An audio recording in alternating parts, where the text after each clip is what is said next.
په میدان وردګ ولایت کې د تخنیکي او مسلکي زده کړو د زده کوونکو لخوا د اختراع شویو وسایلو نندارتون جوړ شو. په دغه نندارتون کې د زده کوونکو او نورو نوښتګرو ځوانانو په لاسونو جوړ شوي 30 نوي اختراع شوي وسایل نندارې ته وړاندې شول.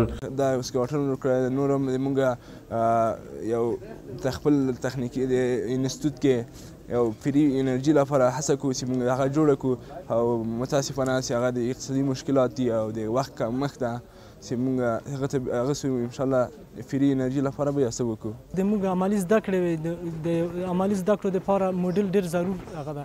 مخکینی سیستم داسې و چې باید هر شاګرد چې کومه طرحه کوله، کوم نقشه به یې جوړول، د هغه لپاره موډل حتمي و. اوس ورځ په ورځ دغه هغه چې دا کمزوري کېږي، نو موډل خپله د دې لپاره ده چې محصلین ښه اخذ وکړي او درس په جریان کې دوی په مکمل ساختمان باندې ښه وپوهېږي. موږ قیچیګانو تولید کولی سو، دې ته یوې پرزې ته موږ 3 قالبه جوړوو. موږ ته چې زمینه مساعده سي او موږ یو 100 نفره موږ په کار اچولی سو. موږ سیده 4-5 نفره یو ورونه سره او دغه قالبونه سره جوړو او په اصلي اوسې سره به ان شاء الله هیڅ فرق نه یا ما سي کار کوم کی موږ هم په دې قیچیګانو کولی سو. د تخنیکي او مسلکي زده کړو د ادارې سرپرست مولوي غلام حیدر شهامت په دغه مراسمو کې وویل چې د ځوانانو د استعدادونو د پیاوړتیا لپاره به نوي پروګرامونه پلي کړي. برنامه‌های مدیریت و اداره و حسابداری و انگلیسی و کامپیوتر و پلان و گزارش‌دهی ان شاء الله در همه ولایات شروع میشن قریب. په دغه مراسمو کې د میدان وردګ ولایت مسؤلینو وویل چې هیواد مو مسلکي ځوانانو ته اړتیا لري او باید ځوانان دیني او عصري زده کړې ولري. د افغانستان ټول خلک عموما بیا په خصوصا د موږ ستاسو ولایت د علم د تعلیم ډیر شوقي دي. تقریبا چې هغه زمینه ورته برابره کو، ترتیب ورته برابر کو، ان شاء الله له ټولو نه ښه دي.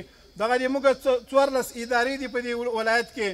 د دغو 14 ادارو بعضې داسې شاګردان دي چې هغوی په خپل لاس سره ابتکار کړی ده، شیان یې جوړ کړي، اختراع یې کړې ده، نو دغه تاسو مخ ته ایښي دي. کومو زده کوونکو چې نوي تخنیکي وسایل جوړ کړي وو د مسؤلینو لخوا په مادي او معنوي ډالیو سره وستایل شول. هغه شاګردان چې اختراعګانې یې کړي دي، د دوی اختراع ته کتل کېږي، چا څونه اختراع کړې وي هغه ته د خپل کار په استعداد په مناسب د دوی سره مساوي هغه یو جایزه په نظر کې نیسو ان شاء الله الرحمن. د تخنیکي او مسلکي زده کړو اداره د هیواد په بیلابیلو ولایتونو کې خپلې روزنیزې او ښوونیزې څانګې لري چې په تیرو 2 کلونو کې د دغه ادارې اړوندو زده کوونکو د هیواد په کچه لسګونه نوي وسایل اختراع کړي چې د اسلامي امارت د چارواکو او د نورو هیوادوالو لخوا یې په ښه توګه ستاینه شوې ده.